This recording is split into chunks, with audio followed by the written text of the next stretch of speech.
नमस्कार दोस्तों, मैं गोविंद मारवाल और आज के इस सेशन में हम चर्चा करेंगे फोकस दूरी और वक्रता त्रिज्या में संबंध को लेकर। हम सिद्ध करेंगे R इक्वल्स टू 2F। ठीक है, तो इसके लिए ध्यान दीजिए, मैंने एक अवतल दर्पण लिया। ये हमारे पास एक अवतल दर्पण है इस तरीके से। ये इसका ध्रुव है दर्पण का O। ये इसका फोकस बिंदु है कैपिटल F और ये इसका वक्रता केंद्र है। जितनी दूरी ये उतनी ही दूरी ये C। और ध्रुव है, F फोकस बिंदु है और C वक्रता केंद्र है। फोकस बिंदु, ये जो फोकस बिंदु है F, ये वक्रता केंद्र और ध्रुव के बीच में स्थित होता है। तो हम क्या करेंगे, सबसे पहले हम इस दर्पण के ऊपर एक अभिलंब बनाएंगे। अभिलंब का मतलब 90 डिग्री का कोण बनाएंगे। तो दोस्तों, जो अभिलंब होता है वो हमेशा दर्पण के वक्रता केंद्र से गुजरता है। तो यहाँ मैं एक अभिलंब बना लेता हूँ इस दर्पण के ऊपर इस तरीके से। ये मैंने एक अभिलंब बना दिया इस दर्पण के ऊपर। ठीक है, अब क्या करता हूँ, मैं एक बीम डालता हूँ इसके अंदर। हमने परावर्तन का नियम पढ़ा था एक, कि यदि कोई प्रकाश की किरण मुख्य अक्ष के अगर समांतर आती है तो वह दर्पण से परावर्तन के पश्चात फोकस बिंदु से गुजरना पसंद करती है। तो इसको मैं फोकस बिंदु से गुजार देता हूँ इस तरीके से। ठीक है, अब देखिए, ये विलंब है, यह आपतित किरण है। तो आपतित किरण और विलंब के बीच में कोण बनता है, उसको हम बोलते हैं आपतन कोण I। और परावर्तित किरण और विलंब के बीच में जो कोण बनता है उसको हम पढ़ते हैं परावर्तन कोण R। इसको हम नाम देते हैं कुछ। ये बिंदु मैंने एक कह दिया, इसको मैंने कह दिया बिंदु B। तो परावर्तन का हमने नियम पढ़ा था एक, कि जितना कोण I होता है उतना ही कोण R होता है। मतलब आपतन कोण I और परावर्तन कोण R दोनों बराबर होते हैं। तो यहाँ फर्स्ट में यही लिखता हूं कि कोण I और कोण R बराबर होगा।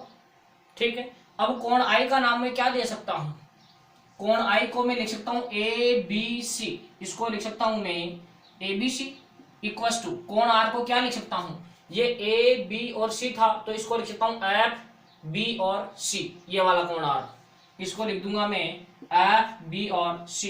इसको बोल दिया मैंने इक्वेशन नंबर फर्स्ट। अब ध्यान दीजिए, ये वाला जो कोण है, ये वाला कोण है भाई, जितना कोण I बनेगा उतना का उतना ही कोण हमारे पास ये वाला बनेगा। इस कोण को बोल देता हूं मैं अल्फा। इस कोण को क्या नाम दिया मैंने, अल्फा। तो देखिए, कोण ABC, वही कोण ABC, कोण ABC मतलब I कोण किसके बराबर होगा, ये कोण बराबर होगा कोण OCB या BCO।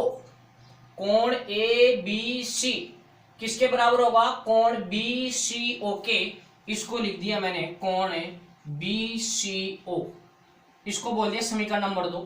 और इसका बराबर होने का कारण क्या है भाई, देखिए दो समांतर रेखाएं हैं, एक तो ये AB रेखा और एक CO रेखा। दो समांतर रेखाओं को जब कोई तिर्यक रेखा काटती है तो इधर बना कोण और ये वाला बना कोण दोनों बराबर होते हैं। ऐसे कोणों को हम कहते हैं दोस्तों एकांतर कोण, अल्टरनेट एंगल। तो ये बराबर होने का कारण मैं लिखूंगा कि ये हमारे पास किस प्रकार के कोण है, तो मैं कहूंगा कि ये हमारे पास एकांतर कोण है। कि कोण I ABC, ये वाला कोण I और ये वाला कोण जो अल्फा है, ये दोनों क्या होंगे, बराबर होंगे। अब आप समीकरण 1 और 2 को बहुत अच्छे से देखिए, दोनों की लेफ्ट हैंड साइड बराबर है तो मैं दोनों की राइट हैंड साइड भी बराबर कर सकता हूं। तो मैं लिख सकता हूं समीकरण 1 व 2 से क्या बात लिख सकता हूं मैं, कि कोण FBC बराबर होगा कोण BCO। कोण FBC, कोण FBC ये वाला कोण और ये दोनों की लेफ्ट हैंड साइड बराबर थी तो दोनों की राइट हैंड साइड मैंने क्या कर दी, बराबर कर दी। अब देखिए, ये दोनों कोण बराबर है। यहाँ पर कोण B और कोण C, ये कोण B का मतलब ये वाला कोण FBC मतलब R, और इधर से कोण BCO, BCO का मतलब हो गया अल्फा। मतलब एक तरीके से मैं शॉर्ट में लिखूं तो कोण R और कोण अल्फा क्या है, दोनों बराबर है। तो समान कोणों के जो सामने की भुजाएं होती है वो भी डेफिनेटली समान लंबाई की होती है। समान कोणों के सामने की भुजाएं भी समान लंबाई की होती है। तो मैं यहां लिख सकता हूं कि चूंकि समान कोणों के सामने की भुजाएं समान कोणों के सामने की भुजाएं सामने की भुजाएं समान लंबाई की होती है।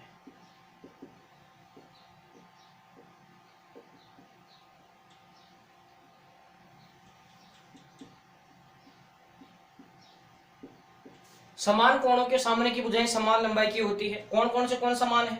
आर और एल्फा। तो देखिए दोस्तों, आर कोण के सामने की भुजा कौन सी है? कोण आर के सामने की भुजा तो हो गई सी एफ, और कोण एल्फा के सामने की भुजा हो गई कौन सी? B F. तो मैं लिख सकता हूं यहां से कि सी एफ बराबर हमारे पास क्या बनेगा? B F. इसको बोल दो आप समीकरण नंबर 3। भाई कोण आर के सामने की भुजा तो हो गई सी एफ, और एल्फा के सामने की भुजा हो गई बी एफ। तो मैं लिख सकता हूं सी एफ बराबर क्या होगा? B F. अब देखिए दोस्तों, हम जब इन दर्पणों को जब प्रैक्टिकली देखते हैं तो ये दर्पण के वास्तव में इतना ज्यादा कर्व नहीं होता है। दर्पण को बहुत बारीकी से देखते हैं या उसके ऊपर अपन हाथ फेर के देखते हैं अंगूठे की सहायता से, तो पता चलता है कि हल्का सा उभरा हुआ या हल्का सा अंदर धसा हुआ, मतलब इसमें इतना वक्र नहीं होता है। ठीक है, तो यहां में कंडीशन देते हैं कि यदि ये जो बिंदु बी मैंने यहां लिया, इस बिंदु बी को मैं ओ के पास में तो ले सकता था। भाई ये समांतर किरण यहां आई तो ये समांतर किरण इसके बी बिंदु अगर मैं यहां लेता तो ये समांतर किरण इसके पास में तो डाल सकता था। तो यहां में कंडीशन देंगे कि यदि बी बिंदु ओ के नजदीक अगर मैं लेता, यदि बिंदु बी ओ के नजदीक हो, यदि बिंदु बी ओ के नजदीक हो, तो देखिए क्या बात बनेगी। बिंदु बी को अगर मैं ओ के पास में ले लूं तो फिर मैं ओ से एफ की दूरी मापूं, भले बी से एफ की दूरी मापूं, दोनों दूरी हमारे पास बराबर होगी कि नहीं होगी? अगर बी बिंदु अगर मैं ओ के पास में एज्यूम कर लूं तो फिर भले बी से एफ की दूरी मेजरमेंट करो और भले फिर ओ से एफ की दूरी मेजरमेंट करो, दोनों दूरी हमारे पास क्या होगी? बराबर होगी। तो मैं क्या लिख सकता हूं? मैं लिख सकता हूं कि बी एफ बराबर लिख सकता हूं मैं ओ एफ। बी एफ बराबर लिख दिया मैंने ओ एफ। इसको बोल दिया मैंने समीकरण नंबर 4। ठीक है, अब देखिए समीकरण 3 और 4 को ध्यान से देखिए। बी एफ किसके बराबर है? सी एफ के। यहां बी एफ किसके बराबर है? ओ एफ के। तो बोलो सी एफ को और ओ एफ को दोनों को बराबर कह सकता हूं मैं कह सकता हूं कि सी एफ बराबर क्या हो जाएगा हमारे पास? O F.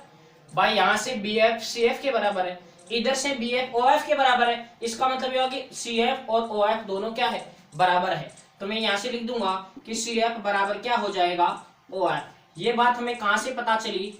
मैं लिख दूंगा समीकरण 3 व 4 से। समीकरण 3 व 4 से एक बात पता चली कि सी एफ और ओ एफ दोनों क्या है? बराबर है। तो इसको बोल दिया मैंने इक्वेशन नंबर 5। अब देखिए ये जो ओ सी जो दूरी है, ओ सी दूरी, इसको मैं किस प्रकार से लिख सकता हूं? दो भागों में तोड़ के।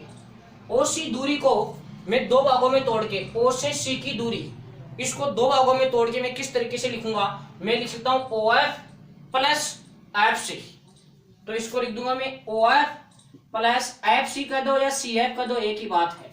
भाई मैं ये वाली दूरी और ये वाली दूरी जोड़ दूं तो टोटल दूरी हमारे पास ओ सी निकल के आ जाएगी। तो ओ सी बराबर हो गया O F plus C F. अब ध्यान दीजिए, ये जो ओ एफ है इसको मैं बोलता हूं, जो ओ एफ दूरी है इसको बोलता हूं मैं फोकस दूरी स्मॉल एफ, और जो सी से लेकर जो ओ तक की दूरी है इसको कहता हूं मैं वक्रता त्रिज्या आर।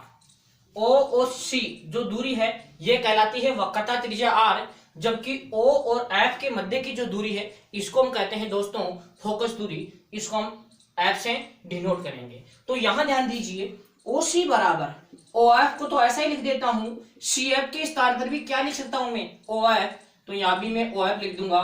तो ओ सी बराबर हो गया 2 ओ एफ। ओ सी बराबर 2 ओ एफ। ओ सी दूरी किसको बता रही है? वक्रता त्रिज्या को। और ओ एफ दूरी किसको बता रही है? फोकस दूरी को। तो ओ सी की जगह तो लिख दूंगा मैं आर बराबर 2 इंटू ओ एफ की जगह लिख दूंगा स्मॉल एफ। तो संबंध क्या बना दोस्तों? वक्रता त्रिज्या बराबर हमारे पास बना 2 गुणा फोकस दूरी।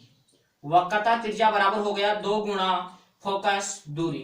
तो दोस्तों कई बार ये बोर्ड एग्जाम में प्रूव करवा लिया जाता है कि वक्रता त्रिज्या और फोकस दूरी में क्या संबंध होता है। तो आप याद रखेंगे कि R बराबर होता है 2F। मतलब जो वक्रता त्रिज्या है वो फोकस दूरी की 2 गुनी होती है। जैसे आपको बोल दें कि यदि किसी दर्पण की फोकस दूरी 10 सेमी है तो वक्रता त्रिज्या कितनी होगी, तो फोकस दूरी की जगह 10 गुणा 2, तो वक्रता त्रिज्या बन जाएगी दोस्तों 20। इसी प्रकार आपको वक्रता त्रिज्या देकर फोकस दूरी पूछी जा सकती है कि यदि किसी दर्पण की वक्रता त्रिज्या 40 सेमी है तो फोकस दूरी कितनी हो जाएगी, तो हम कहेंगे 20 सेमी। तो इस प्रकार हमने पता किया दोस्तों फोकस दूरी और वक्रता त्रिज्या में संबंध। थैंक यू, जय हिंद। फिर मिलते हैं एक नए वीडियो के साथ।